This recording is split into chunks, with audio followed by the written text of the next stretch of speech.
kapaligiran. Kay dumi na ng hangin, pati na ang mga ilog natin. Hindi nga masama ang pag-unlad at nalayo-layo na rin ang ating narating.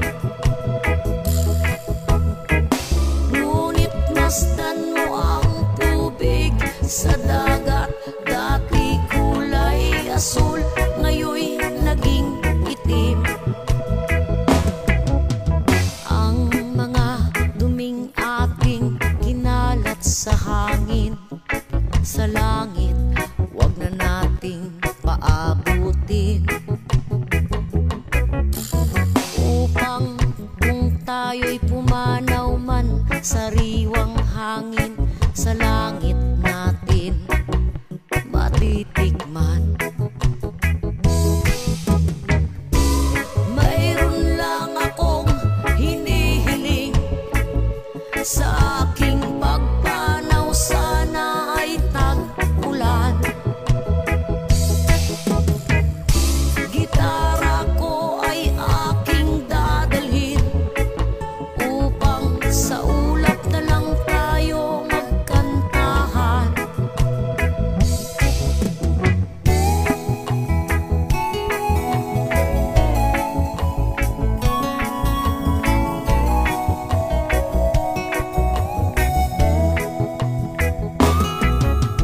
Ang mga batang ngayon lang isinilang, may hangin pa kayang matitikman.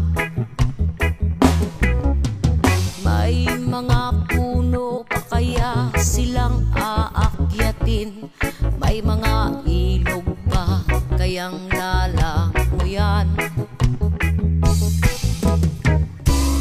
Bakit di natin pag-isipan ang nangyayari sa ating kapaligiran? Hindi na masama ang pag-unlad kung hindi nakakasira ng kalikasan.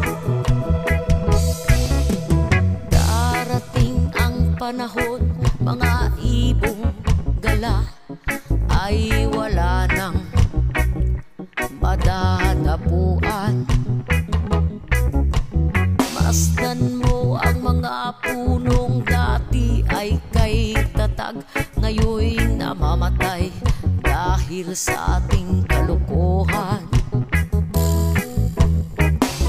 Lahat ng bagay na narito sa lupa, biyayang galing sa Diyos kahit nung ika'y wala pa. Ingatan natin at wag nang sirain pa, pagkat pag kanyang binawi, tayo'y mawawala na. Mayroon lang akong hinihiling sa aking pagpanaw, sana ay tag-ulan. Gitara ko ay aking dadalhin upang sa ulap na lang